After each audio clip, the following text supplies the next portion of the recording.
Tapos si Felix, magbe-birthday po to sa May 29. A- April 5 na. April 5, 2023. 48 years old na po siya nun. We're getting old. Ito si Em, enjoy niya po yung tiyan niya na bulaklak daw eh.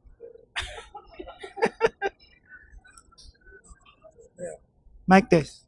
Andar na yan. Yeah, test mic 1212. Nandito po kami ngayon sa SB and we're live. Sana po ito pong vlog na to is lumabas and mag-gain ng 1 million followers more. And sana sumikat po kami. Tama na yan, Red Dot. Putang na! Pre, sa pawag si Tendo. Oy, Rendon! Putang ina mo kung nasan ka man. Gago ka, ayip ka, pakyo ka sa concern. Marpak ka. Yun lang masabi ko sa'yo, Rendon. May tsura ka lang, loko matangkad ka lang, malaki ka lang. Kalbo ka nga lang. Ako may buhok pa ako. Kung kami lalabanan mo, ulul. Pumunta ka rito. Manunukan tayo ng kape.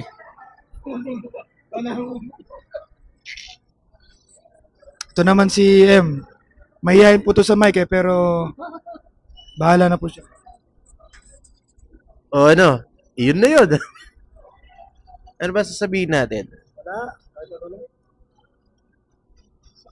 After 10 years, loko. Uy, dyan ako pala to. Oo nga, after 10 years, Uy, kapag- mga ganun memory, no? Minsan hindi na natin natatandaan na kung kailan nangyari. At least ito recorded. Uy, wag kang titingin dyan sa labas, man. Oo. Tayo ay matanda na. Sige nga. Wala, hindi naman picture yan. Video. Video.